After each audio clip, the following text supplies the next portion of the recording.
Good evening, everyone, and thank you for being here. I am Brad Joya. I teach English, and I'm the headmaster here, and it's really nice to see a number of you be back here for these evenings. And as you know, those of you who've been here before, and for those that are new, this is a relationship between the two schools and the Trinity Forum in Washington that we value and prize a great deal. And it's been feels like years we've been together now, but we have been together a number of years, and we've had some terrific people here. And I also wanted to add tonight that it's nice to see some traditions. For example, friends decide to come together for this evening. There's a Bible study group that's here tonight. There's a group, there's a couple who's celebrating their 54th anniversary. I'm not sure they're here for this, but they're back on my left.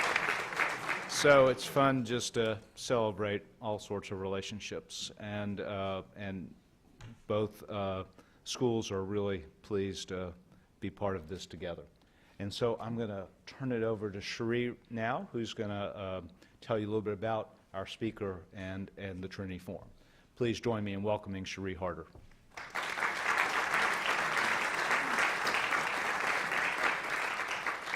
Well, thank you, Brad, for that introduction, and welcome to all of you to tonight's evening conversation on faith and holistic poverty alleviation. I'm Cherie Harder. I'm the president of the Trinity Forum, and we're delighted at the Trinity Forum to be partnering both with Brad and the Montgomery Bell Academy and Jason and St. Paul's Academy. It's been either 6 or 7 years now going on with at least 2 events a year, and so it's just a real pleasure to be here and to be able to continue that partnership. I also just wanted to express our appreciation for the sponsors who have made tonight's events possible. Our corporate sponsors include the law firm of Sims Funk, and we're delighted that Sam Funk and Scott Sims could join us tonight. Gaw Properties, and pleased that Jeff and Julia Gaw are here. From foundations, the Beasley Family Foundation has been a sponsor, along with the Cheris Foundation, and Joe and Judy Cook, Joe and Ashley Cook, and Steve and Christy Singleton, as well as the Creed and Culture Fund, which is the family fund of Beth and Byron Smith, as well as our friends, including new friends and sponsors Lee and Mary Barfield, Gary and Susan Dean, Nathan and Laura Green, Ed and Molly Powell, and Giff and Anna Thornton.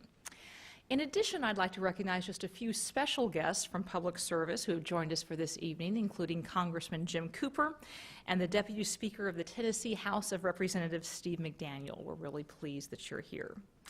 If this is your first Trinity Forum event, a very special welcome to you. We're glad that you have joined us.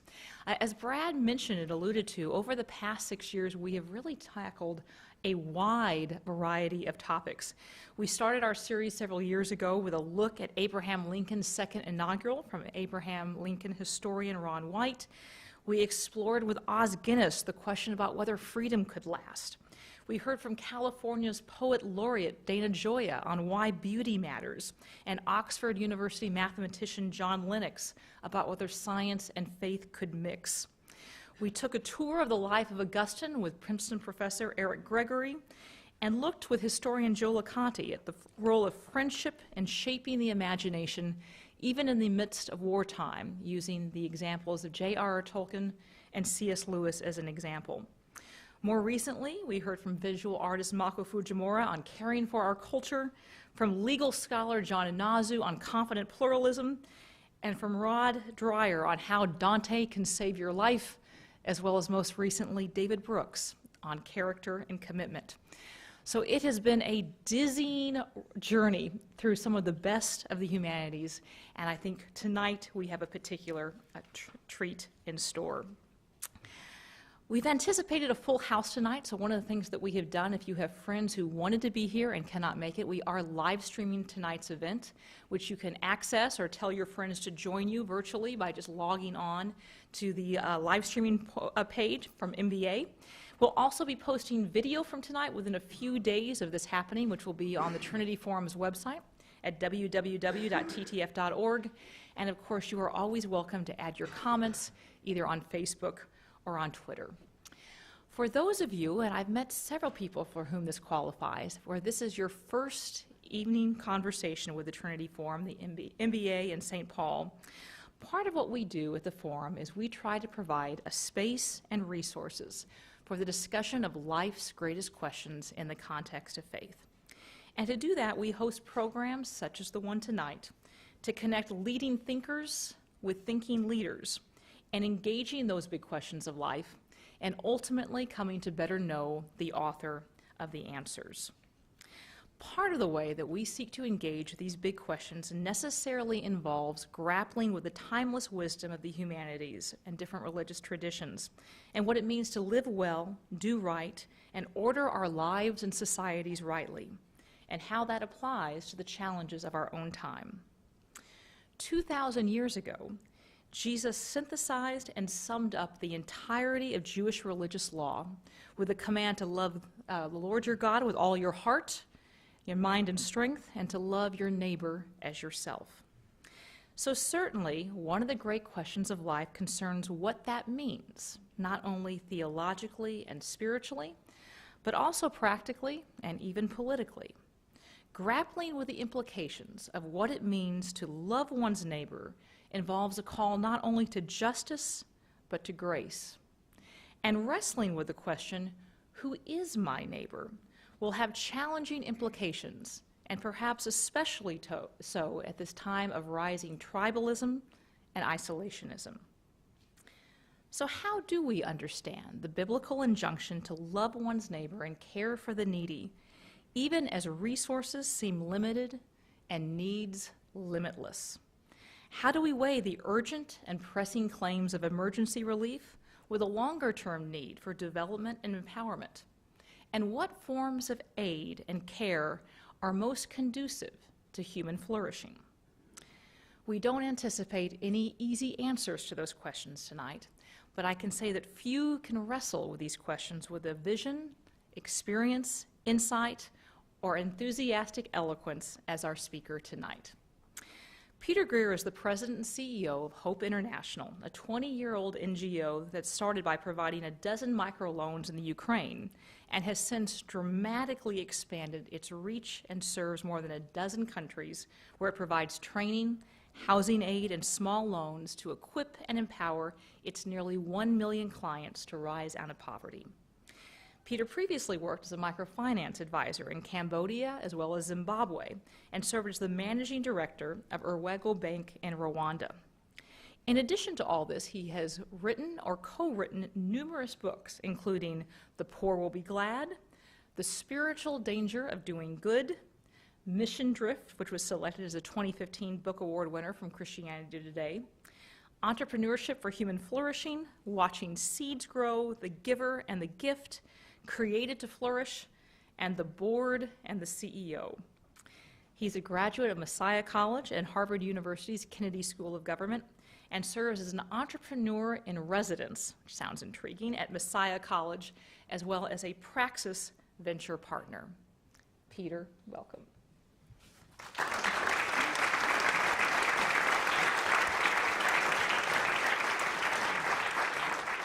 I have to say, when I hear about the previous speakers that have been at Trinity Forum events, Sheree, as you were going through that list, I had a thought, which was, I hope none of you were at any of those other events.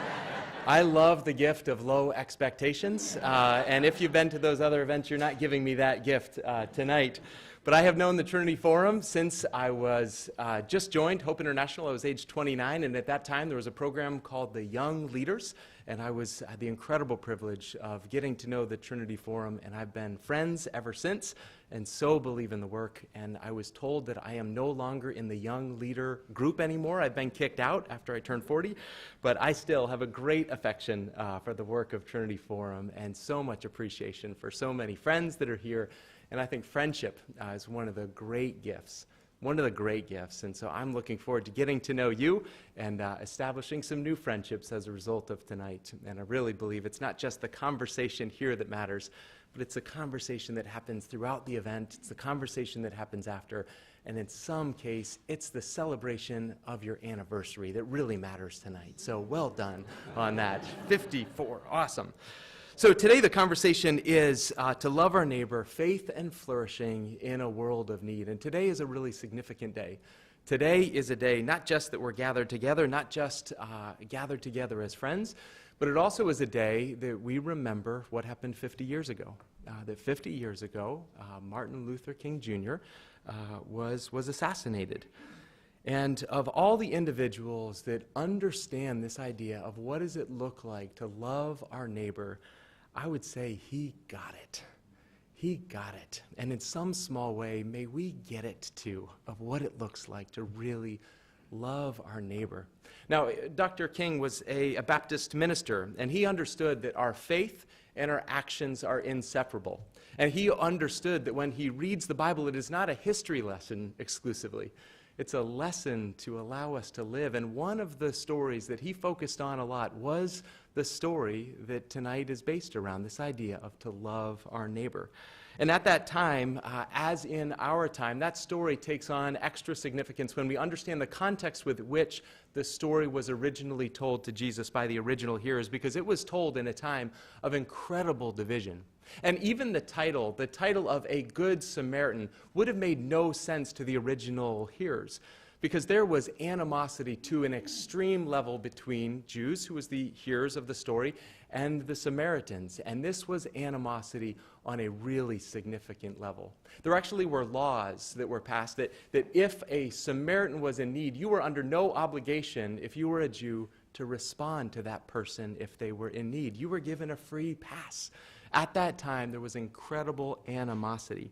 And I started my career by working in Cambodia, understanding the impact of animosity, understanding the Khmer Rouge, and the scars that it left physically and the scars that it left internally.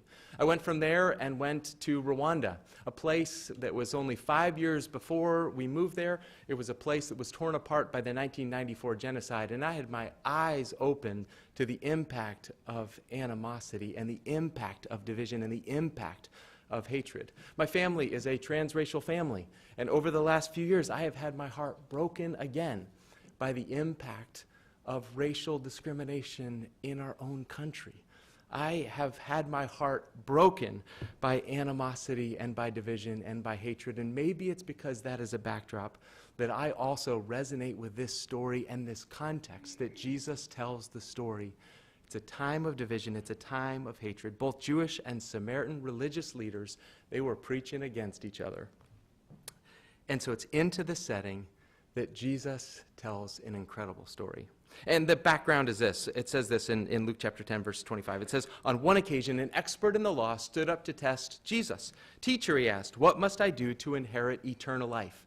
Now, we know that the individual is not asking from a place of pure motives, because what does it say?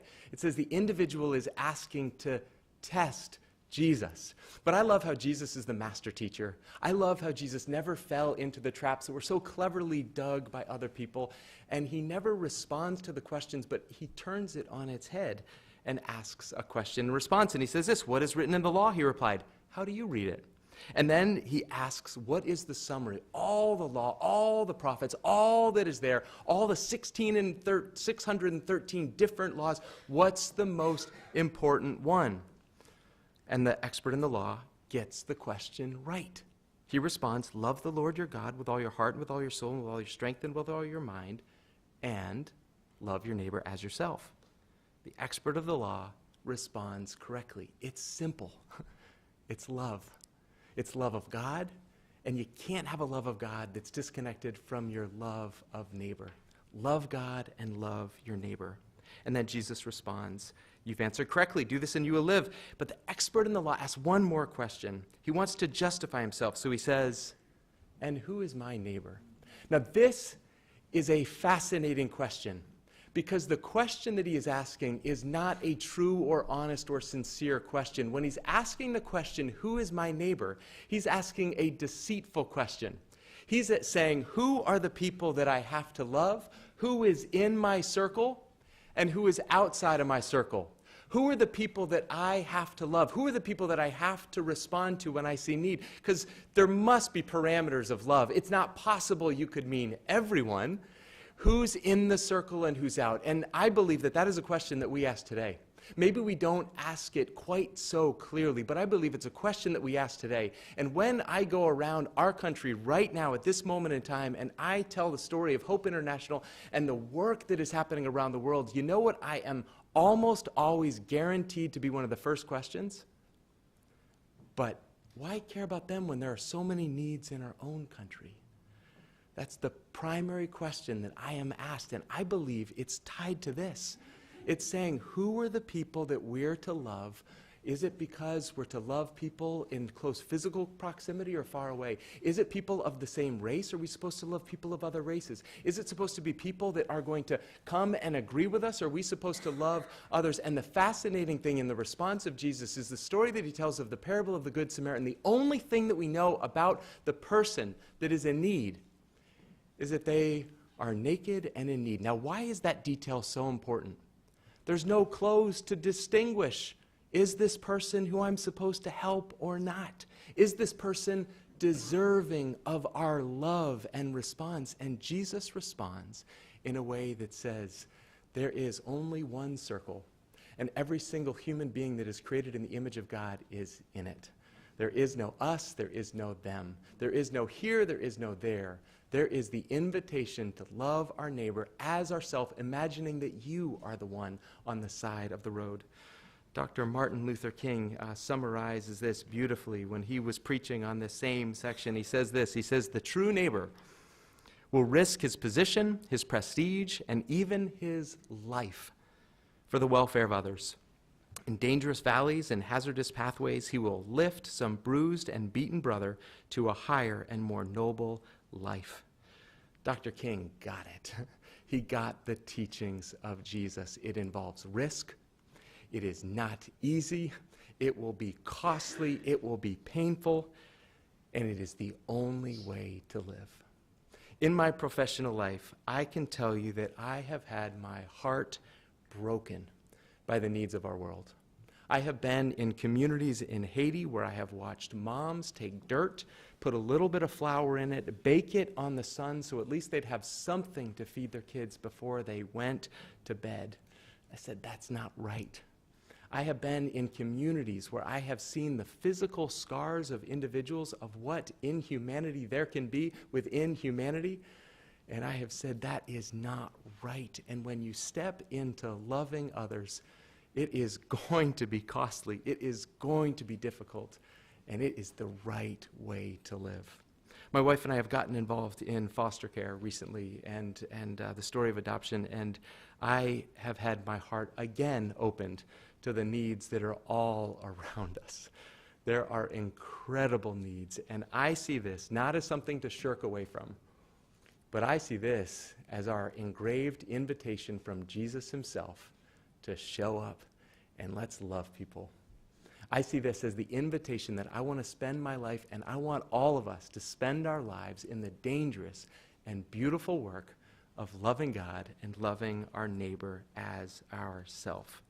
Now, as I've done this work over the past years, I want to share some things that kind of motivated me when I got in, some things that are still true, and then I want to tell you some things that I think differently about today than I did before. And then I would love to have this to be a time of conversation. I know we're going to have time for questions, and would love to hear what questions you have and turn this more into a conversation. Earlier today, I was at St. Paul, and I had a group of sixth graders that peppered me with some of the best questions I've ever been asked about my work.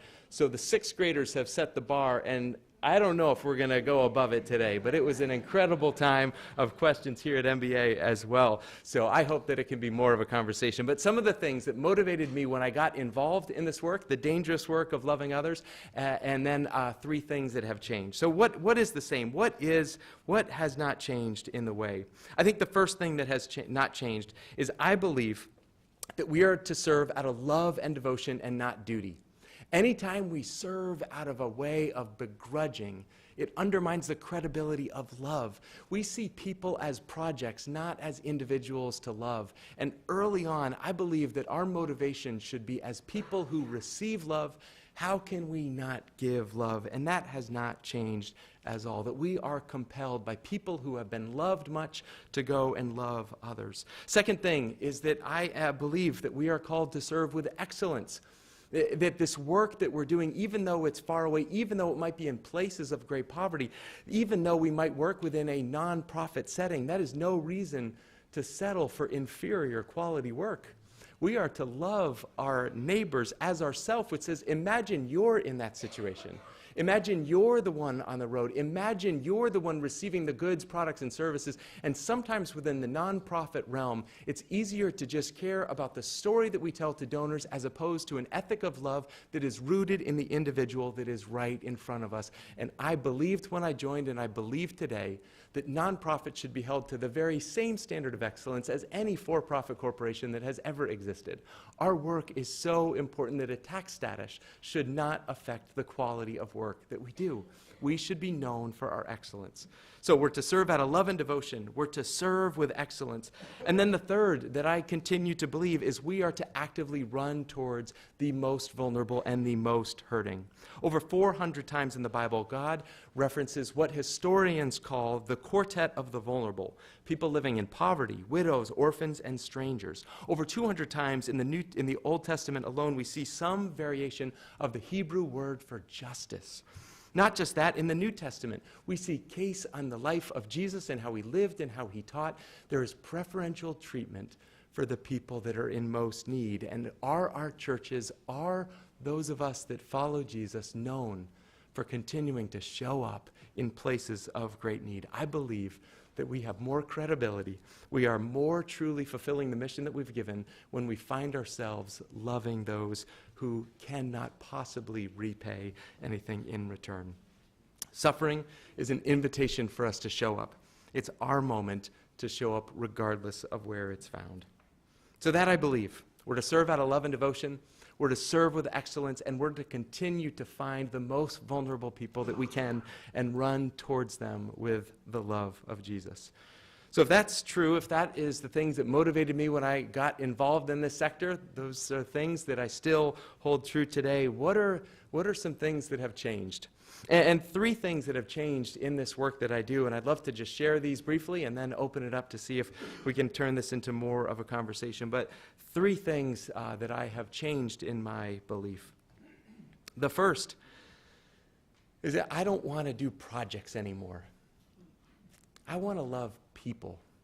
Now, there's a world of difference between doing projects and loving people. Projects have a start and an end. Projects can be easily measured by outputs. Loving people is far more difficult. It is far more costly. It is far more involved.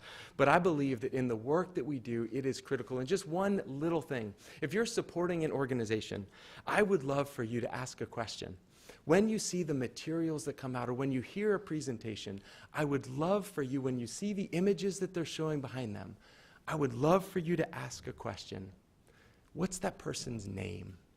Because the reality is sometimes we fall in love with our projects and we do all of our projects and forget that these are real people.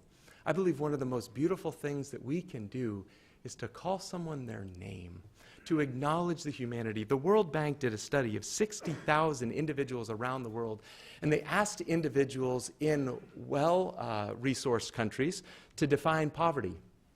And they responded, less than $1.25 per day.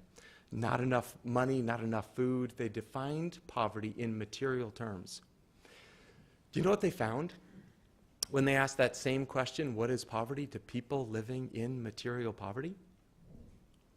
They didn't define poverty primarily in material terms. They talked about feeling shame. They talked about feeling powerless. They talked about being voiceless. I have seen this as well. And so if in the midst of doing all of our projects, we are having a massive flow of generosity on the world, and people that feel voiceless are never asked what their name is, are we not reinforcing the feeling and sense of poverty? If people feel shame that they cannot provide for their kids, and we're not asking them, hey, what would it look like for you to be the provider for your family? Are we not reinforcing shame? And so when we do projects, we define outputs that are probably good outputs, but might miss the very point of loving people. I am done with projects, and I am in for the rest of my life of doing the much more difficult work of loving and listening to people. Second thing that I believe this has changed over the course of my time and my work at Hope. I have seen the power early on of the excitement of what I would do at Hope International, and every time that there would be an opportunity to tell individuals about Hope International, you know what I would do? I would jump at that opportunity.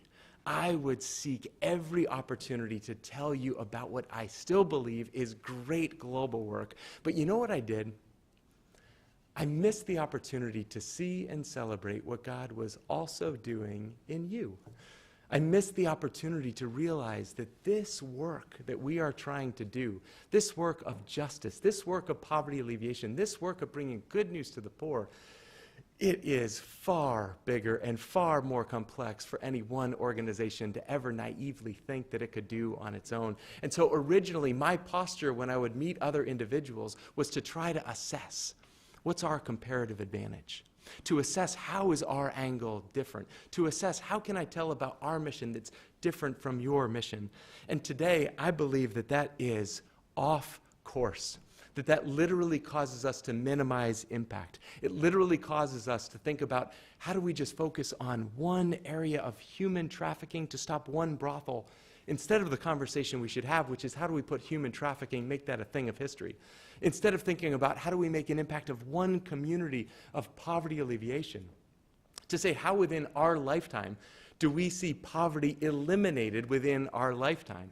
We are allowed to think really big when we stop thinking in organization-centric terms and can celebrate that we all have a part to play, that we all desperately need each other, that we are far better off together than we ever could be off alone. And there is a new posture of partnership that I see starting to take root, and I want to be part of that, which is no longer thinking about the world through a lens of scarcity, but a world of abundance, a world that says we can't do this alone, we need each other. So early on, I was a solo operator, and today, I want to be a kingdom collaborator that links arms with anyone else that is committed to this important work. That is something that has changed, and I believe that those of us that are followers of Jesus, that believe we're going to be together for all eternity, we should start learning to get along now a little bit better.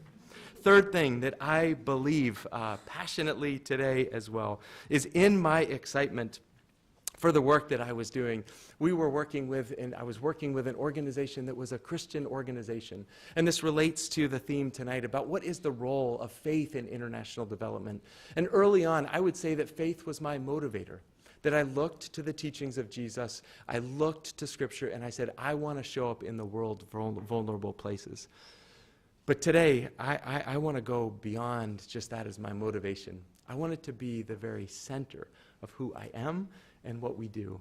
And part of my eyes were open to this when I was living in Rwanda. One of the first people that we helped was an entrepreneur named Florian, and Florian had a successful business. He received a small loan, he received business coaching, and his business started to grow. And it was an awesome thing, and I was one of his clients. I was one of the people that was supporting his business, and he would provide gardening services. And one time I dropped him off at his home, and it was not what I thought it was going to be. Because I thought that if everyone has access to a microloan, that poverty is going to be history. And I entered into his home, and I saw that it was still a portrait of poverty, not this prosperity that I was envisioning. So I ended up thinking maybe there's not just enough time, so his business continued to grow, and I went back to him again, and it was the same situation. It was the same picture of poverty. And it turns out, in his case, that his business was growing. It turns out that he was investing and he was growing his business, but all of the benefit was going to fuel his alcohol addiction, a gambling addiction, and the local brothel. And I remember thinking, that is no change. I do not want to be part of that. If that's what we're about, that's not life change. That's not impact. And around the same time, I ended up having a staff member named Beata, who lost her family, almost all of her children, in the Rwandan genocide.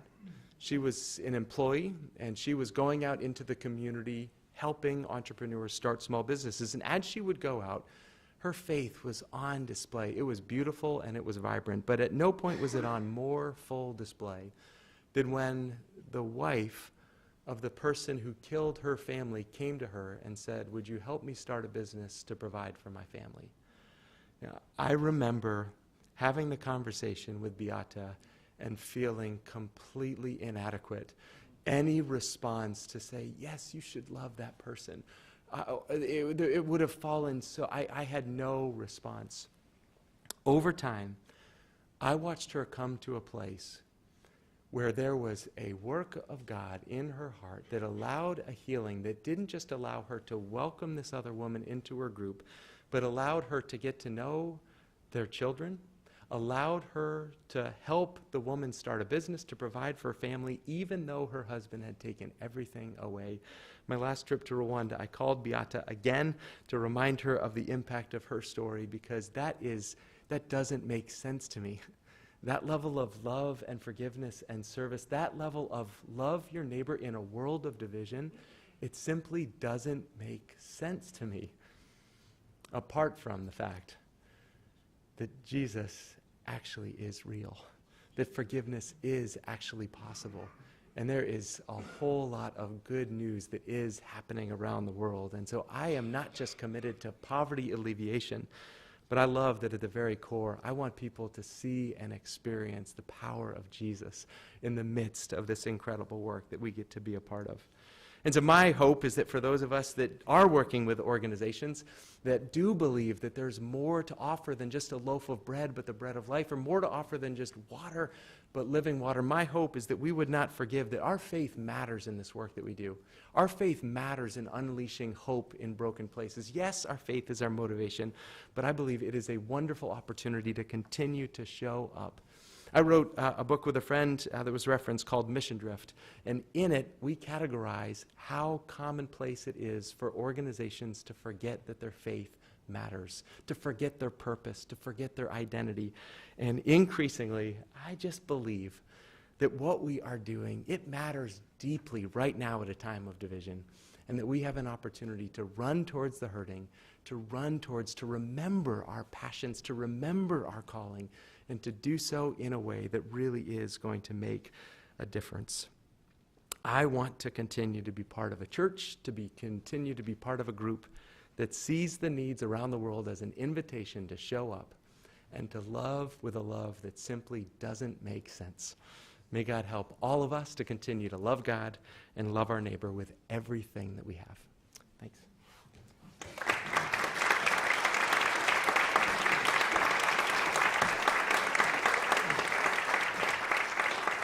Well, Peter, thank you for your passion and for sharing with us tonight. I did have the privilege. My name is Jason Powell, and I serve as leader of St. Paul Christian Academy. So I saw Peter with 6th grade students today, and if you ask the right questions tonight, you will hear some exciting stories. I don't know if you'll ask the same questions they did, but maybe some of those stories will come out. I have the honor of asking the first question, and as I'm asking the question and as Peter answers it, you're welcome to come down. There are microphones placed on both sides at the end of the aisle here near the stage. Go ahead and find a place in line and be prepared, and Peter will be happy to answer your questions that you ask. But Peter, as you were talking, I thought of two friends I've made in my life. A friend named Clifton. I met him when he was recently released from prison and homeless in Orlando. Not in touch any longer today, but we trained for a 5K together. We did a lot of things together, and one thing I learned through our friendship was he didn't really want what I wanted for him out of the world. And then I think about my friend Damaris. She has leprosy and lives in a leprosarium in the Dominican Republic, and met her about 7 years ago. Life-changing interaction. Took a group of students every year to outside of Santo Domingo and would spend time with her, and I'll remember her forever and love her forever. Early in that relationship, I thought I was to rescue her. I needed to understand how we could get Damaris from the Dominican Republic to Orlando, Florida, and be part of my family. And I realized that's not the life God has for her. You know, I've been able to be healed through time and relationship with her. So I tell you those two stories about two friends because I thought my job was to lead them toward a life like my life.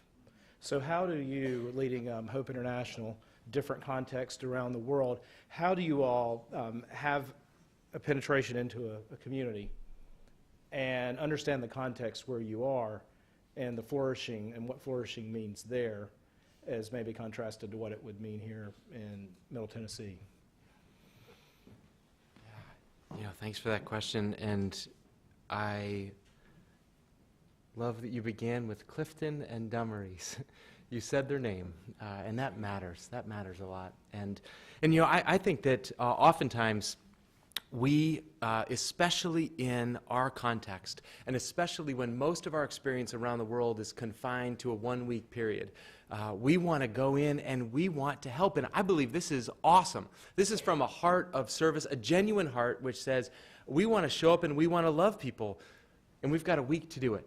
So we've got to make sure that we're making an impact in that 1 week. And I don't know about your life, but I've maybe had some experiences, but the process of growth is oftentimes a little bit longer on that. And so oftentimes when we're confined to 1 week, what does that mean? Well, it means before we ever show up, what do we have to do? We have to have our plans. We have to have our materials. We have to have our solutions that we're going into, because otherwise we're not going to be able to do it in a week. And increasingly, I think that we can sometimes be misguided when we go in with our solutions without ever stopping to pause and ask individuals who are living there what the problem actually is. Because if we get the problem wrong, we're going to get the solution wrong. And that's why this whole idea of understanding voicelessness and shame and lack of empowerment are so critical, because sometimes our interventions can actually perpetuate the very problem that we're there to try and help alleviate. So I think oftentimes then, if that's the reality, what does it look like? And the first thing is listening. I think it should be impossible for us to say that we love someone without listening to them. In the relationships that are closest to us, can you imagine a relationship that was one-way communication? Can you imagine what that relationship would be like? And in a similar way, maybe we need to put away the blueprints for long enough to listen and learn and create friendships, not project blueprints on that. So I think that's the first thing, is articulating what is their dream. And the one piece that I have seen with the ministry of hope that we do is we start from a premise that says, you already have gifts. You already have abilities. So instead of us coming in and telling you what business do you need to start to provide for your family, we simply offer an invitation. If anyone would like to get some entrepreneurship training, if anyone would like to have access to investment capital, that's great, but we don't force that. We offer and allow individuals the agency to self-select in to whatever it is. And I think that changes the power dynamics from the beginning as well. It's not forcing. We're going to help you whether you want it or not. No, we're going to offer, we're going to invite, and oftentimes we're going to change direction if what we're offering doesn't really make an impact. So first kind of principle is, let's start by listening and be okay with the fact that not everyone wants to have the same life that we have. There's an interesting story that I heard once from a individual that maybe you've heard it as well. I think it's fairly well known, but individuals on a short-term mission trip, and they meet an individual who has a fishing business. In this fishing business, he's catching a few fish, and he's providing for his family, and he's loving it. And the entrepreneur that is down on this mission trip says, well, here's what you really need to do. You need to scale it, and you need to da-da-da. And he gives the business plan and the business case, and he goes and continues to go. And then he said, and at some point, if you're successful enough, you can sell it all, and then you can get a boat and go fishing and provide for your family. and in some ways, we go in and maybe we're not necessarily offering what the individuals want. So agency, listening, empowerment, those are principles that I believe allow us to provide better and more meaningful services. Thank you. Thank you very much. My name's Claude.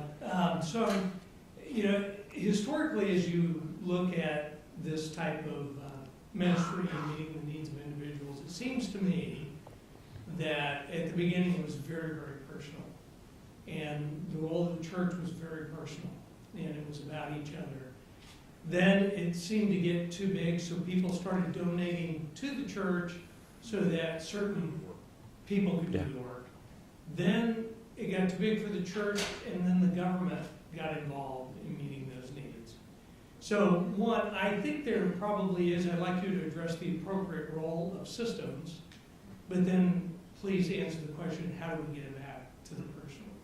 Yeah, thank you for that question, Claude. There's a fascinating book called The Tragedy of American Compassion that, better than any book that I've read, outlines how that happened and the movement away from proximity in service to systems of service, and how that happened around the turn of the 20th century. And interestingly as well, it's around that time that we see a shift from the primary way of helping to be employment, to be provision of goods and services. That also happened around. And I think those were two shifts that were not necessarily helping achieve the end result of human flourishing. And so that historically has been well documented, and I do commend that book to you. The question of how we get it back is a wonderful one. And this is where I travel around the world, and I love coming back to America. I love that we have hot water. And I'm not going to lie, it's wonderful. And you look at all of the provisions, and this is a wonderful nation. And sometimes when we want to complain about all that's wrong in America, please join me for 1 week. This will be the purpose of the trip, is to remind you how good we have it on so many different levels. And I wish we would wake up every day and say, I can't believe there's hot water today. I wish that would be our reaction every morning. But the question is, so there's the benefit of systems, and there's the benefit that kids aren't dying because they get sick of malaria when there's medicine that exists. It's great that there's the preventable diseases have virtually been eradicated. It's good that there's all this progress in systems in health, and I would never say anything to the contrary of that. But I do think if we think that we can outsource loving our neighbor to government agencies, we have missed the point. We have missed the point of our own neediness, we have missed the point of community, and we've missed the opportunity for real and significant and lasting impact. And so I think the way we get it back is for all of us to do stuff at a small and micro level. And tying it back to Jesus' question, this is my family's journey as well. The reason we got into foster care and this whole world is because we were convinced that our loving our global friends is not a reason to not love our local neighbors as well. It's not, that's a false choice. Do we love there or here? Yeah, let's do both on that. And so I think for all of us, the question is, how do we make an impact globally, but then also, how do we figure out what it looks like? And just a couple examples. There are a whole lot of kids waiting for homes right now. You can do respite care. You can support other families. There are kids that need homes right now, right in Nashville. There are refugees that need to be welcomed. There are strangers among us that need to be loved. And we have a relationship in Lancaster with Imad and Marwa, and they have shown us incredible hospitality, and our lives are better. That we don't talk about the refugees. I talk about Imad and Marwa and the way that they've impacted our family's life. So there is no shortage of opportunities to love and serve, and so let's do stuff right around us and as we go and around the world as well. Yeah, thanks. Hi, thanks so much. I'm Lizzie. I just was inspired by your talk, and also I'm just hearing about your friend in Orlando. I'm originally from Orlando, and so that kind of blew a spark. I'm here for school, and I am finishing my sophomore year of college. And so I was just curious to hear about what your thoughts are for particularly students who are graduating. What exactly, how would we apply this after college? Because just hearing your stories and your story about your friend, about your friends, about your family and friends and such. My best friend back home is actually a missionary in Nicaragua right now. She's there for a couple of years. And so just hearing about like your week-long kind of story, like you can't really make as much of an impact over a week, but over 2 years, 10 years, whatever, you can have more of an impact. And so she, leaving, had a huge passion for that, and I'm so proud of her for that. But how, so kind of relating to that, how would a student who's graduating, and even still in college, how would we apply that to everyday life as we take the next step? Yeah, thanks, Lizzie. One of the great fallacies is the one-day fallacy. The great fallacy that says, one day when I graduate, then I will be able to get involved and help. One day when I sell my company, then I'll be able to be involved in generosity. One day when, and then we fill in the blank. And you know what I'm convinced of is one day has never come. But what do we have? We have today. Today is what we have. And so what does it look like today as a sophomore in college or wherever we are, celebrating your anniversary or wherever we are? What does it look like for us to participate in the radical acts of love today with whoever we can find? What does it look like today? And so when you're a sophomore, what does it look like? I work in places of extreme poverty, and we find that if individuals who are making $1 a day do not save and tithe on that $1 when they earn $100 or $1,000, or in the case of the United States of America, a whole lot more, they will not save or tithe. So the question of what do you have right now and what are the principles that you apply, because today is your day. Today is your one day. Make it happen today. So I think that's the first thing. The second thing is don't allow the fallacy of some idea that if you have a job in a nonprofit, that is the noble work of loving others. If you get a job at an accounting firm, be an excellent accountant and radically love your clients, your customers, and your colleagues. If you find yourself farming, find a way to do an excellent job doing that work, and don't buy the fallacy of if I get a job there, then I will. So the one-day fallacy and the vocational fallacy, I think you have the opportunity to live those out and live out the principles that you want to see at a future time. Live them out as a sophomore in college, because they never get any easier. Today is the day to start practicing loving radically. Yeah.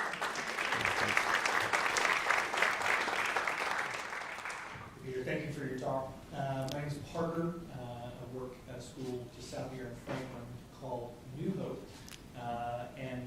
Just wondered if you had any thoughts about how your comments about loving your neighbor, anti-poverty work apply to education, particularly Christian education. Yeah, thanks. I love the name of your school, New Hope. Is there an international on there as well? No, that's great. You know, education is one of these areas. I'm going to be the wrong one to answer this with any specificity. There are a couple things that I have seen, though, that I'm pretty excited about. One is around the world, there is a new movement of low-cost private Christian education that is taking root. James Tooley wrote the book, The Beautiful Tree. It is a fascinating book. There's a group that is actually living out those principles called Edify, edify.org, another great organization that is trying to go in with school proprietors and set up not large, international schools, but actually find great educators, school proprietors that are training in their community, allow them to be sustainable, and that is a massive movement around the world that's an alternative to some state systems that the teachers just simply aren't showing up. So private education, but done in a low-cost and sustainable way. Edify, it's a fantastic organization. When it comes to the U.S., my kids are ages 13, 12, and 9. And one of the things that I wonder if there's a missing opportunity for this next generation is in the world that we're living, where information and rote memorization is not actually a value-add tool anymore, when Siri is far better at it than we will ever be. What are the skills that are needed? And I love the way that entrepreneurship teaches a skill of problem identification, opportunity identification, and doing something productive to create value that someone values. And so I love the movement that's happening right now with children's business fairs. Acton University out of Austin, Texas kind of pioneered that and now is rolling it out. And I think there's a great opportunity to treat entrepreneurship as a fertile place for people to learn, to grow, to invest, and all the same things that I believe the workforce is going to need can be taught at a much earlier age than we might originally think. So I'm a big fan of the creative entrepreneurial venture starting at a young age, and Shark Tank is just awesome. It's totally helping people think more creatively, and I think it's an opportunity to say, let's create the next, whether they're in an organization or out, creative thinkers and problem solvers. Yeah, thanks. Hi, my name is Summer, and I am a nurse. And so I would love to hear your perspective on burnout with your experience and what you've learned from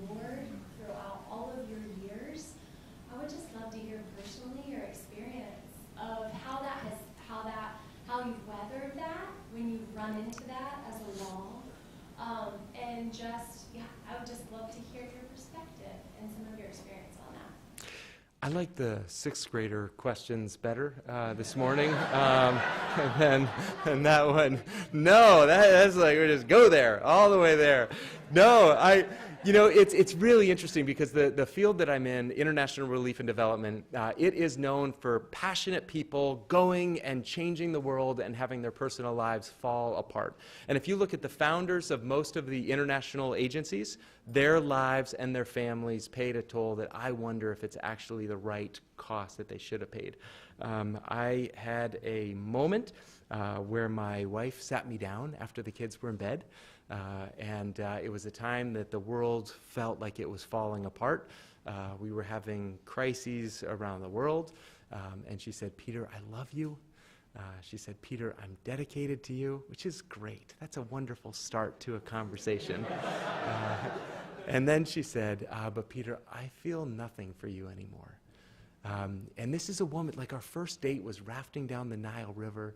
We had all of these incredible experiences. My mom told me she met my future wife when she first met Laurel. I mean, it was just like this whole beautiful story that was no longer actually reflecting the reality. And I was so focused on the good work that was happening around the world that I missed the good work that needed to be happening in here and that needed to be happening in the relationships that were closest to me. I never want to go back to that again. So we created some different things. We have a travel cap. No one's away more than 75 nights from their family a year. It doesn't count if you bring kids. So my kids are behind the screen right here. I'll be there in a second, kids. And I wrote my resignation letter, gave it to Laurel, and said, if you ever feel I'm not being the husband and dad, I will walk away from this job that I love to be with the one that I love even more. I put the wrong address on it the first 2 times that she mailed it. But no, I'm just kidding. No, but I'm just trying to figure out what does it look like for us to actually take care of ourselves. And I believe that all of us who have employees or people that report to us, a huge question is not the generosity of what we're doing, but do the people that work with us, are they flourishing? And the same thing, we ask the same questionnaire to our global staff about, are you flourishing personally, spiritually, materially, all the domains?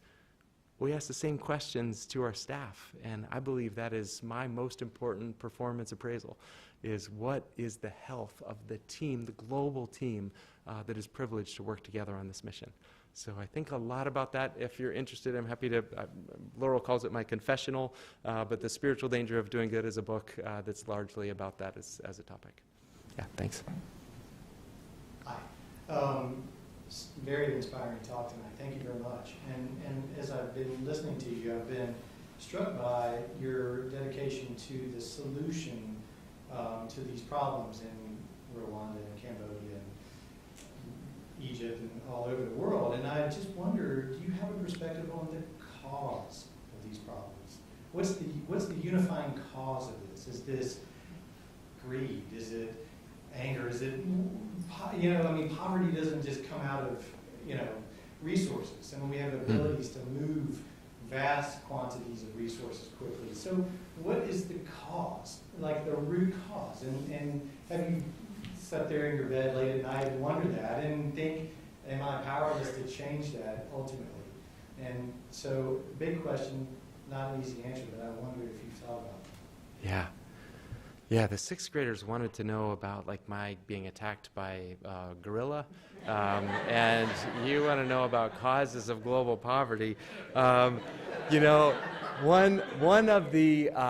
of my favorite classes that I took in graduate school was a class by Ricardo Hausman, an economist, and the class was all about why are countries poor, volatile, and unequal. That was the name, and it was basically econometrics. It was crunching data, and it was looking at all of the different theories that lead to poverty and prosperity, and to try to figure out what is the causation. And in essence, the answer is we don't know. It's complex. There are so many different things, but some of the big ones that continue to come up is corruption. Where there is a leadership that tolerates corruption, it is a disincentive for people to invest. It is a tax on the entire economy, and it chases away investment. Look at the Democratic Republic of Congo. There is incredible natural resources, and Mobutu was one of the wealthiest individuals living at that time, and he publicly would say, it's okay to steal, just don't steal so much that you get caught. Now, when that is sanctioned at the very highest level, I can tell you as an operator in that country, it made it almost maddeningly impossible to operate in that sort of a context. So corruption is a really, really big one. Similarly, rule of law is a really big one, and not just rule of law that it's going to protect my investment, but also the opportunity that we have to have rule of law that is going to have property rights so that individuals can collateralize what they do have. It provides an incentive for greater investment. It allows ownership of a place to provide more stability, and then allows you to collateralize that to get investment capital. Also, the opportunity to have a deep sense of the worldview matters. Is there an optimistic worldview, or are you living just for today? One of the most important pieces, The Economist wrote about this in an article, but the power of hope. I love our name because I believe it really matters. This idea about hope. Is there the opportunity to say, yes, I believe the future can be better today? Because if there's not, then I'm not going to do the hard work. And the list goes on. There's a whole lot that goes into it. But in general, the idea of leadership matters. Rule of law matters. Investment matters. Civil society, church engagement, worldview matter as well. But I don't know. Hey, my name is Alexis, and as everyone said before, thank you so much. This has been very inspiring. Sorry, I'm a bit taller than the last person. So I'm actually in the midst of starting a social enterprise employing people transitioning out of homelessness. And so a big question on my mind, especially as a Christ follower, is how to measure impact and how to measure success. And living in a materialistic and capitalistic society, obviously a huge thing is monetary value. And in development context, I'm sure you see a lot like GDP per capita and things like that. But as we've been talking about relationships, I'm wondering how can you measure things that are less quantifiable, but still equally important? Yeah. Well, thanks for the work that you're doing, Alexis, on actually doing stuff and starting out and creating jobs for formerly homeless. That is terrific. Yeah, the question of what we measure is really significant. Peter Drucker famously said, you get what you measure. And so if you get the measurements wrong, you're going to get the impact wrong. So what you measure and what you celebrate are critically important. And I can tell you that for most organizations, they measure profit and growth, right? And those are good things. I'm all for profit and all for growth. Those are good things, but they're not ultimate things. They're an important piece, and I almost wonder if we need more of the balanced scorecard approach for the nonprofit sector to say, let's really understand what impact looks. And just as a real simple kind of framework, I think oftentimes it helps to look at the full range of people that are touching the organization. So to look at the staff and is there health. We produce something called the Best Christian Workplace Survey every year to make sure that we're understanding the engagement of staff. That's upstream from our downstream impact, so health of staff. We look at our church partnerships around the world. Are they vibrant? Are they creating value? So whatever your stakeholders are, the members in there, is there positive impact and change? And then we also look at the individuals that fund us. Is even the act of funding and partnering with Hope having a positive impact, or do they feel like it's more like a transaction as opposed to a real relationship? So we have these measurement tools. If you would have any interest, they're available at hopeinternational.org/resources. Everything that we have is open source, and so if any of those measuring and monitoring, we call it listening, monitoring, and evaluation tools or services, we'd be happy to share those with you as well. Yeah, thanks. Hi, my name is Tal. I have a couple things. The first is, as I sit here, pretty comfortable, what are the things as you speak to audiences that help folks go from one day to today, or vice versa? Why not go to today? Like I would imagine there may be some similar themes. And the second, I'd love to hear about the gorilla. Well, let me start with the gorilla. No, I don't know how to affect change in other people. I really don't. I think it's super hard. I think that for people to actually do the dangerous work of stepping out, it's got to be God doing some incredible movement. So I don't know if I have a good answer other than the recommendation to start small. Like, start small. So, you know, Tim Keller, one of the things, is pastor in New York City, but one of the things that he did, which is just when it comes to generosity, he wanted to say, I'm not going to overnight change this, but he said, every year I want to give 1% more per year. Just small progress, but let's commit to that. Every year, let's make small, modest progress. And so if there's something that you want to do, one thing, one event with a refugee in Nashville, one event to go and get to know them and have them in your home and say, how can we hear your story? One small event. So I just would not let the idea of some big world-changing innovation cause you to stop. And similar, if we're in business, how many of us started with that great idea? There's a history of a lot of small tinkering, a lot of small starts. And I think the same is true with us in effective compassion and service. Start small and do something a little bit more each and every day or each and every year. And then just real quick, I mean, the gorilla.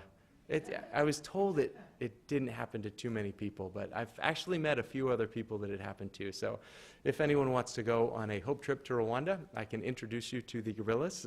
We do this every year. And there was one gorilla, the silverback, 500 or 600 pounds. And I had turned my back to the silverback, which you don't do, apparently.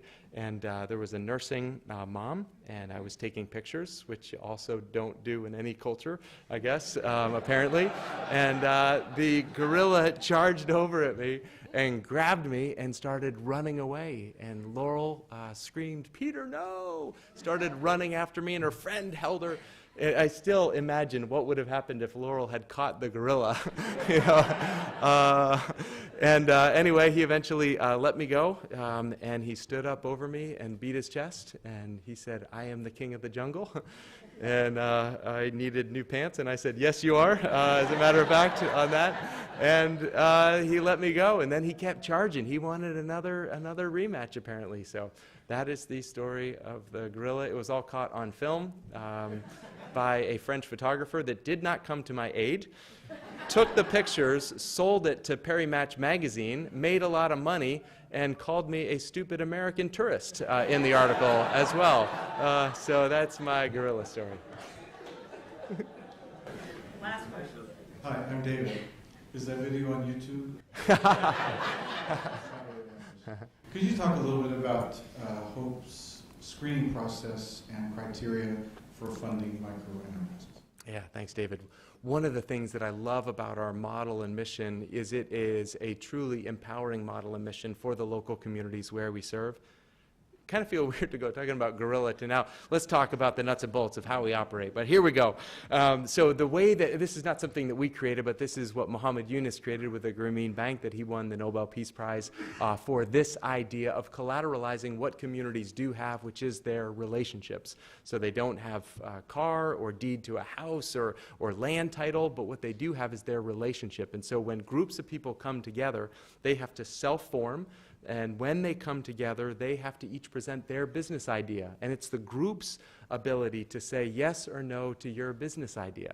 And so when you come in, you say, I'm going to start a chicken business, and I need $120 to get X, Y, and Z to start this. And then we're going to have an incentive to make sure that you're asking for the right amount of capital, that you're the right character to actually work hard, and we know you based on the community of whether or not you're someone who's going to really work hard. And so then we approve your individual loan, but in the context of a group of individuals, of group loans. And so that allows us to have over the last, so it's crazy. We started from a church in Pennsylvania to help a few small people. We've now given over $600 million in loans and had 98% of it repaid, and it just keeps on recycling. And the key reason why is because the individuals, they are not lazy. They are not, they are not incapable. They simply were born in poverty. And so when we get over the preconceived ideas of their capacity and can see them as hardworking entrepreneurs, we can have an incredible impact. So it's that group that comes together to make those judgments. We then provide the loans and can have an incredible repayment rate. And this has been so much fun. If I could be of any help to all of you, you can find us hopeinternational.org, or you can reach out to me directly, and just love to try and be of any help that we can be to you and the good work that God is doing through every single one of you. But thank you for the great privilege of being here tonight.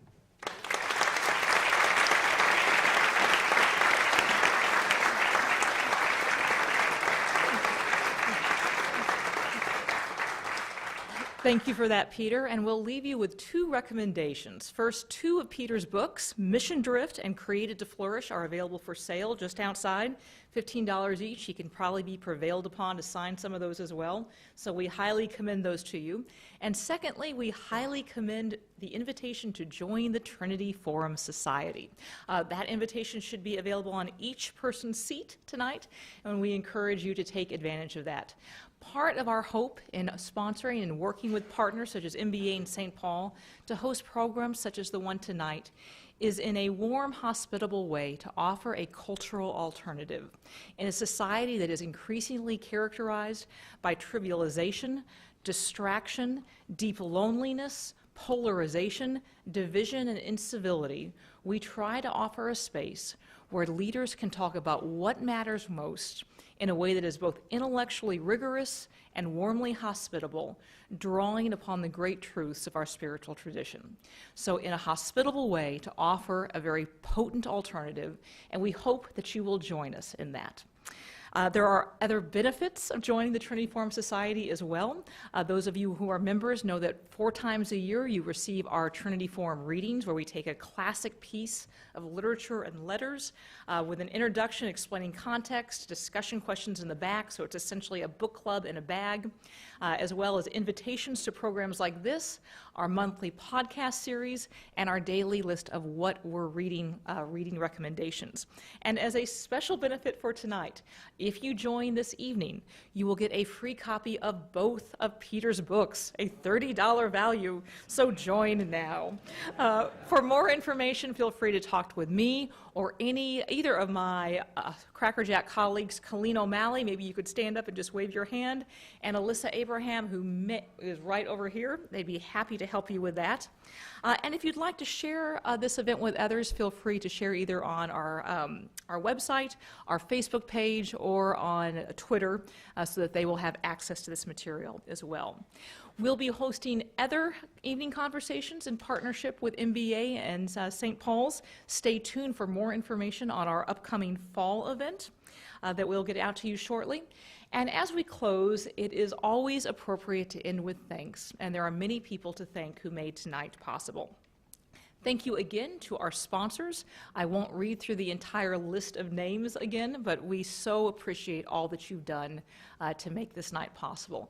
If there are anyone here who would like to join as a sponsor, please feel free to see me, see Byron Smith, our invaluable trustee in the back, or see my colleague, Colleen O'Malley. I'd also like to thank once again our incredible partners, Brad Joya at MBA, Jason Powell at St. Paul, and the folks on the ground who did so much to make this happen. The staff at St. Paul Christian Academy and MBA, with particular thanks to Christian Jones and Ashley Larmer from St. Paul's and Langan Coleman from MBA. Our terrific volunteers, Tracy Wilson, Grace Regnier, Sophie Rowlett, our photographer, Kristen Stewart, and videographer, Jack Chambers, my own terrific colleagues who do so much behind the scenes, Alyssa Abraham and Colleen O'Malley, as well as Ashley White Brothers, another Nashvilleian who's holding up the fort at home. And finally, thank you again to each of you for spending the evening with us, and good night.